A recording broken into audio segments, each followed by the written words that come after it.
Hello, hello, hello.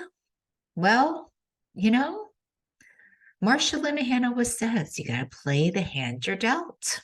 And I had this whole beautiful podcast created. And then the editor said there was no sound.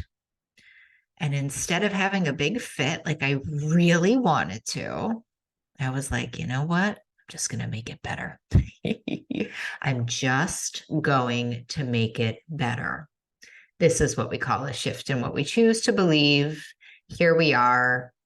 You know, it's a beautiful day to chat. Here's the first thing I want to chat with you about this program that I'm launching with my dear friend, Elisa Kriegel, one of the best therapists I know. Amazing podcast. If you scroll up on the nervous system, big into talking about the nervous system right now. And also, she's our guest next week. Stay tuned. More Elisa equals better. But, we decided that we were both seeing in so many of the people that we see just these like blocks against integrating skills that we all know are going to help us to optimize the way that we live our lives. It's like my mother's in my head, Molly. Stop sounding like such a therapist. Like, basically, do you ever feel like you don't quite understand why you can't like get it all together? Why you really, really want to be feeling better, doing better, in a better relationship with yourself, with food, with whatever. Here's the thing, it's not you. I swear, you're the best. It's really a skill deficit and almost like an organizational deficit. This is what I've come to find. A lot of us weren't taught it. A lot of us have a lot of overwhelm. A lot of us don't know about where our responsibility should be or shouldn't be. A lot of us have very wacky nervous systems, raising my hand over here. If you're watching on YouTube, raising my hand over here. And we want to help. And we're going to help in a really big way by giving you these three, like 45-minute video sessions about the nervous system, about managing your emotions and your shame, and about, cleaning up responsibility and boundaries. We talk a lot about it on the podcast next week. And then we're going to have 3 Q&A coaching Zoom calls where you get like to chat with us. And if you can't be there, you can send us questions. We'll spend all night there if we have to. That's how we are. Anyway, all of this begins on Sunday, August 13th, when you get your first video, and the Q&A calls are the 16th of August, the 23rd of August, the 30th of August, which happens to be my birthday. Can't wait. What a way to celebrate my birthday. And you get these 6 videos forever and ever and ever. You make a lot of friends. You get like a bunch of skills. We got worksheets. We got the whole thing. So really encourage you to go check that out. Go sign up for it. It's like, a little bit of a summer break before you break. And I am obsessed with it, really. And also in September, we're doing an incredible little retreat, and we're launching more of our all-in intensive groups, which are like changing people's lives. I don't even have words. Can I just tell you one thing about it? I go into the groups in each of the months. It's a 3-month program. And like the first month I go in, I'm like, wow, people are really struggling. And in my own like earnestness, I've been a therapist so long, but in my own kind of like fear, I'm like, I don't know, is the program going to work? Are people even going to get better? This is my truth. And then I go in the second month and people are literally unrecognizable. It's like bonkers. I'm like crying through half the coaching because everybody's just so brave. So anyway, if you're thinking about really wanting to give yourself maybe the medicine that you need in your relationship with food, all in intensive is a great way to do it. And go take a look at that on my website too. Anyway, here's what I want to talk about today. I want to talk about something I'm hearing a lot in the Facebook, in the Breaking Up with Sugar Facebook group. I think actually just everywhere I go is this real like impatience and discontent, and we're labeling it struggling. Like, why am I struggling? Like, why is this so hard? Whatever change you're making, why is this so hard? Why does this take so long? Why don't I feel better yet? I don't know that I can hang on. I'm tired. It's so much I need to do and get done. I mean, I want to tell you, Camp Self-Care is going to take care of a lot of this, but I want to talk about one other thing that isn't actually in Camp Self-Care. So you're getting a free skills session with me today. But a lot of times, so these thoughts that come in. Now, remember, let's talk about this well-worn snow groove. And by well-worn snow groove, I mean this path that you've walked over and over and over again. And so it just is the path. It is well-worn. It is a well-worn path that we walk. And for many of us, in relationships that we're struggling with, whether it be with food, whether it be with body image, whether it be with relationships, whether it be with gambling, like you name it, we'll talk about it. Those well-worn snow grooves have actually become safe to your brain because the worst thing for a brain is a sneak attack. The brain would rather be safe than be happy, and known and stable equals safe, change equals unsafe. So what we have to start to identify very gently, open palmed, very slowly, don't run up at it or it'll bite you, just like a dog. It's that these thoughts that we're having about like why we're still struggling, why we're not better yet. Honestly, they're really, really, really, really, really a function of perfectionism. I'm going to tell you why, because I know a charged thought. Usually, I know a charged thought isn't wise mind. I can start there, right? And why does it take so long? Why don't I feel better yet? I don't know. Those are charged thoughts. They're not calm. They're not easygoing. They're not contemplative. They're charged. As my beloved spiritual advisor, Bessie, says, they're hot, right? They're heated. They're hot. They're hot. They put them in your hand. You'd be like, ah, ah, ah, ah. It's a really important thing to know about the quality of this thinking when it's heated, when it's hot. Because usually when it's heated and it's hot, it's rooted in fear, right? And listen, to be honest, it's the most typical thing to happen when you're accustomed to chaos, when you're being brainwashed by a society. By brainwashed, I just mean like heavy exposure to lies. And this brainwashing, this heavy exposure is to, it should happen quicker. It should be easier, right? Like there is an end point. And when we're really, listen, those are the easiest thoughts to integrate in the world. The thoughts that I want to help you integrate, they're very challenging because they're dynamic and they're complex and they're on a spectrum, and we're moving towards our best, and also they're much more challenging. They're accurate. They're going to give you a easier and better quality of life consistently. But this delusion that we live in, which is it should be shorter, I should be feeling good all of the time, it's too hard, I'm too tired. All of these thoughts, almost always, because I'm not you, are rooted in fear. They're rooted in fear, and that makes sense because when you're trying to make a big change, when you're trying to change, we try to create a new snow groove, the history suggests that you're not going to do it.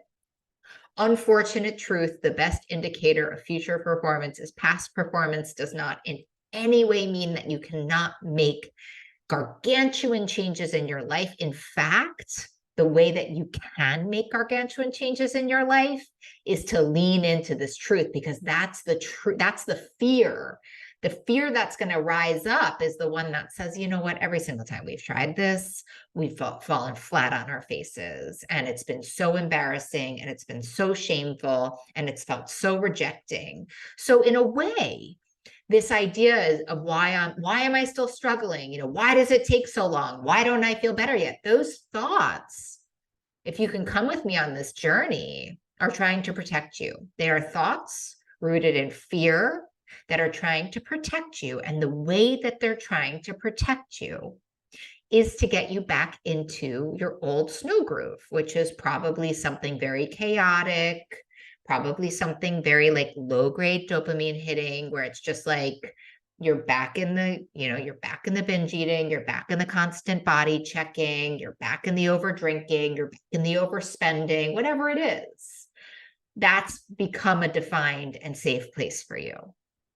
So there we are. That's the initial part of my argument. So one of the reasons you're still struggling is because you're not, the level of consciousness you have around these thoughts is that like you're believing them. It's moving too fast. Why does it take so long? Why don't I feel better yet? I can't handle this in my body. I can't hang on anymore. It's too much. I want to do something. That urgency suggests fear, right? That urgency suggests feeling so scared, probably a fear or a shame, because the shame is coming in saying, listen, a sneak attack is going to happen. You're going to fail soon. It's going to be public. Everyone's going to reject you. And so you just say, you know what, forget it. I'm going back to the old ways. Or if you're in diet culture, I'm going to this coach who's making this promise. I'm going to this quick program that's making this. And we're back in this cycle. And I want to say something so important about this cycle, friends, if you're in it or if you've been in it. I mean, this world is really struggling outside of us.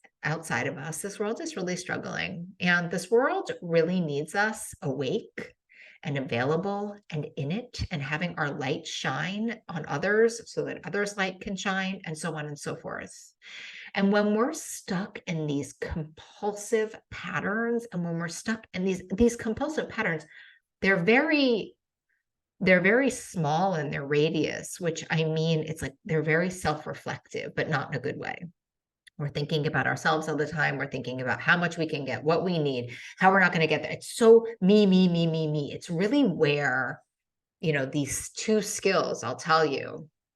I mean, I'm not even in what I'm going to share with you, but this is one thing I want to tell you, that when you're in these really small circled thoughts, these small circled fear-based thoughts. Why is it taking so long? I don't know if I can hang on one more minute. I don't know if I can do this anymore. Why am I still struggling? All of that really speedy thought. The two quick skills of, number one, gratitude, like moving into what you're grateful for. Listen, don't knock it till you tried it. I get it. I've been in those states and I'm like, don't you tell me to be grateful. My life is terrible. But even in that moment, my life is less terrible than some other things. And there's some really great things going on that I can't remember. And I love that Wayne Dyer quote that says, when you change the way you look at things, the things you look at change. And I think it's an incredible skill just to say, I am grateful for my dog. I am grateful for my painted toenails. I mean, these mild things, right? I am grateful for my breath. I am grateful I have one friend in this world. Whatever it is, if you could just find 5 things, breath could be one of them. Toenails could be one of them. Or you can go, macro. It really can shift not enough to enough really quickly. And the other one I want to say, which is not going to be a popular opinion either, so certainly don't knock this one till you tried it. And this is one of the cornerstones of the 12-step programs and why they work so well, is stop thinking about yourself in this moment. Accept that this is a fear thought. Accept that this is a thought that is trying to get you far, far, far, far away from success and happiness and breakthrough, and go find someone that you can help. I know this sounds crazy. Go try to be of service to another person. If it's a small thing, go take the dog for a walk, call a friend you know is sick, call a friend you know is struggling, come into our Breaking Up with Sugar Facebook group. There's lots of people in there who need support. Try to get out of yourself, because these thoughts, why does it take so long? Why am I struggling? I don't know. They are so wanting to destruct you because they're so scared and they're so deeply immersed in you. In this moment, this is a lower self thought. And to break out of it and go and talk to someone else about what's going on with them just takes you into your higher self. So we can think about it like, we don't want to be in this lower self. The lower self is very, as they say in the 12 steps, morbid self-reflection, just really into like, I don't know how I'm going to do it, and I'm going to tell you something. When you're in this space, hear me, when you're in this space, why am I struggling? I can't do this anymore. I'm going to promise you, this answer is not coming out of your mind. It's not. You're not in the nervous system space. You're not in the brain space. You're not in the ego space. You name it, where the answer will come. So quick dip, quick, strong, right now skill, gratitude, service. Highly recommend. Want to hear if you try it, want to hear if it works. I'm going to tell you something. I've been doing those 2 skills for like 15 years. And I want to promise you, with all of my mind, body, and soul, when I'm in that kind of darkness, I am certain it will not work.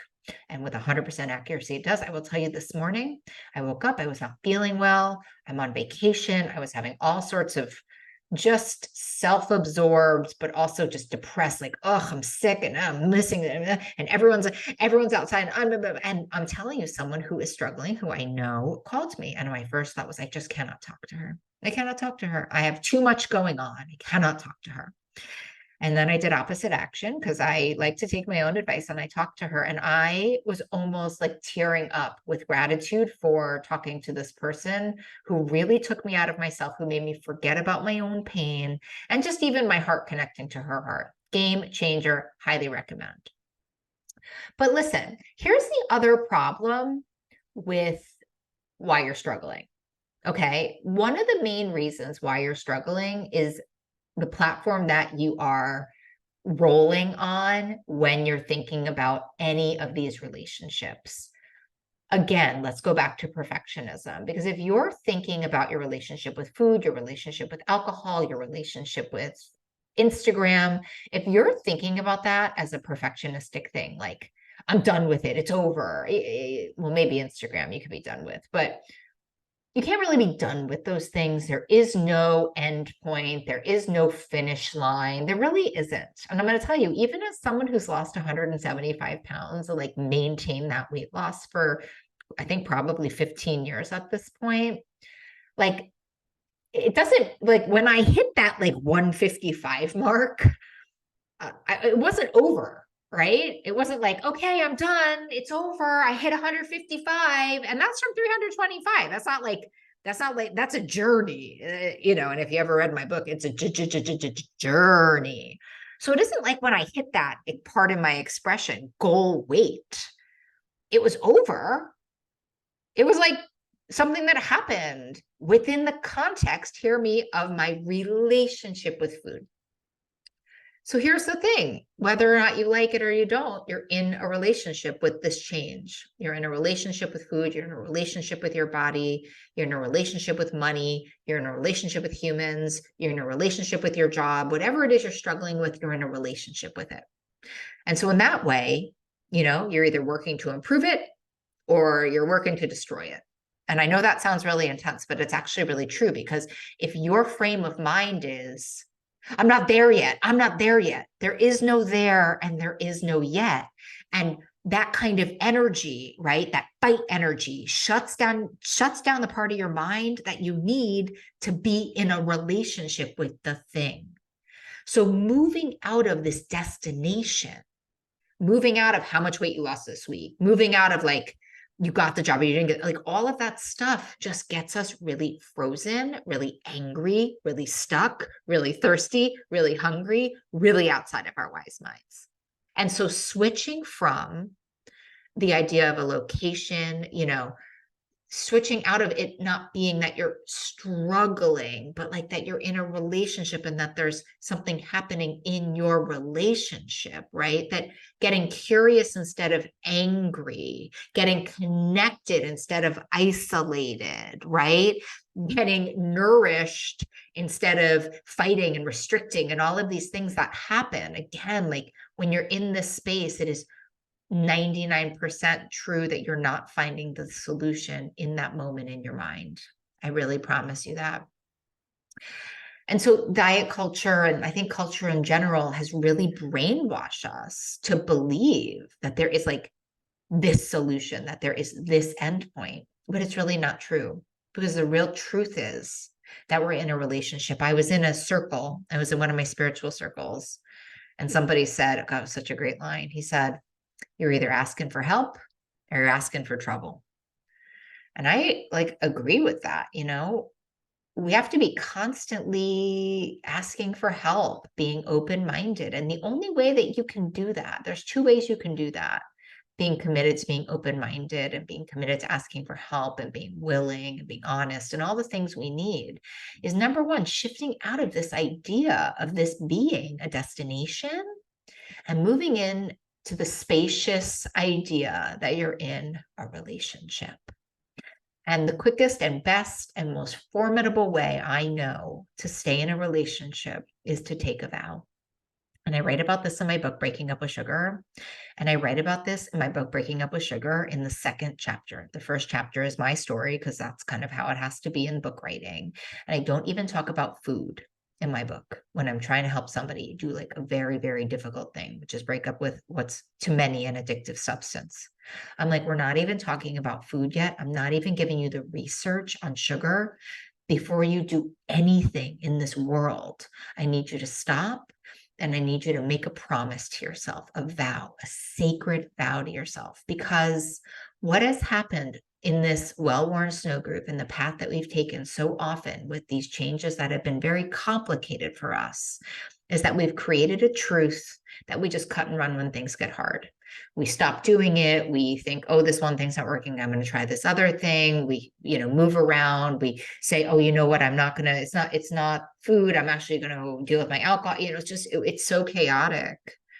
And it really ends up creating a truth that you can't do anything. It ends up creating a truth that you can't heal. It ends up creating a truth that you can't get well. It ends up creating a truth that you can't thrive. And the worst part of it is that it creates that truth through behavior so that your mind, body, and spirit are all really connected to what's true, because that's what we've been showing it. And so making a sacred vow, taking this, and I'll tell you, within my community, so many people will say it's not really the food stuff that's changed them. It's actually this particular idea, which is making this commitment to yourself that you are going to stay the course, that you're not going to cut and run, that you're going to look at slips or mistakes or hiccups or self-harming episodes as part of the cycle. You're going to be willing to learn from them. I always think about inventors and scientists. I don't feel like when the inventors of the iPhone were trying to create the iPhone, which I don't know about you, but it lives very high on I'm sure I could find a way to live without it, but it'd be a very new life for me. And I don't think that they perfected this iPhone on the first time. Do you? I'm sure that they tried this one thing and then it didn't work and then the phone didn't turn on, or they even got towards the end of it and then they brought it to people and they were like, oh yeah, this doesn't, right? The market research, oh, that's not going to work. And I don't think at any time the scientists and inventors that were working on the iPhone were like, you know what, I'm done with this. Forget it. It's not working. Forget it. I'm out. Like, I don't think they were just like, lighting the iPhone on fire in anger and in frustration. Not to say they weren't frustrated, but I don't think that the cue for frustration was for them to quit their jobs.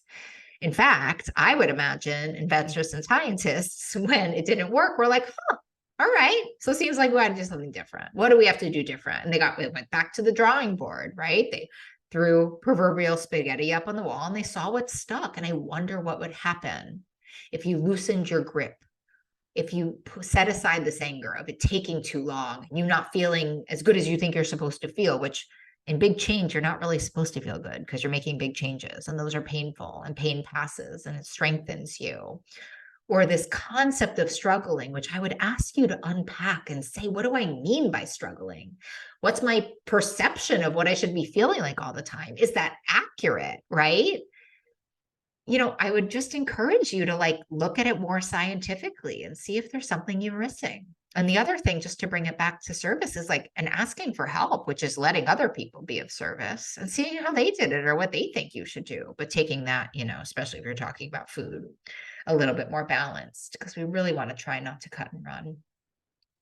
I really want you to try to take this in. Relationships, they're a long game. They're a marathon. I'm telling you, when I hit 155 pounds, honestly, in many ways for me, and I guess it's not a sales pitch for getting to a goal weight, but at 155 pounds, the work began for a lot of other parts, right? Because I had released all of this weight and I was a new version of myself, and I had to get to know that person, and I had to, remove layers, and I found out there were things I was covering with my weight, and I found out I had to find a whole new way to live, and other addictions came up, and I don't see that as a negative. I see that as what it is to be a human and be committed to my, being the highest version of myself that I want to be. And so I'm always here for the work. I never find it. I mean, I guess every now and then I'm like, ugh, this again. But, I think I understand that it makes me a better person. It makes me, and it's really, coming into the light in the way that I've always dreamed that I could, which is free, the freer I get. the better it is. So listen, to my sickest self, if you're listening, I get it. I mean, if you're listening and, you're my sickest self, thank you. You've really pushed yourself to the limit. I know my sickest self would have turned this off after like 3.5 seconds. But there may be some of you listening that are like, are you joking about taking a vow? Like, I can't even, like, I don't even know that I can do anything that you're talking about, And to you, I say, love you, and you need a sacred vow more than anyone I know, because this letting yourself down, this well-worn snow groove of self-harm and self-hate and self-destruction has become so chronic that it's actually convinced you that you can't do anything. And that's dangerous. That's dangerous. That's spiritually dangerous. It means that you're so disconnected from love. Like, we should put you in the ICU. And I got to tell you, I get it. I was the most scared and I was looking out of a balcony wanting to jump off. I'm a scared little kitten. I really am. But, we just can't live like that anymore, because there's a better way to live and because you deserve that, And so if you're feeling this uncertain, if this podcast is somehow making you really want to turn it off, that's more reason that you want to just maybe get together a little bit of willingness and make this sacred vow right now, like right now in this minute. One time I was so scared of signing up for a year-long gym membership that I went to the gym. I was like, I don't have any coffee in me. I need to sign the contract right now. They're like, do it after class. I was like, no, right now, right now. And so I did. I want you to do that right now. Just write down on a piece of paper, I commit to staying the course in my new relationship with myself and with whatever change you're trying to make, whether it be food or body image or people, whatever it is. Because that's how you get rid of the drama. And that's how you live the life that you're meant to live. And that's what you deserve in every way. And I'm here to support you every minute, every day, every second. Love you lots. Let me know what you think. Bye.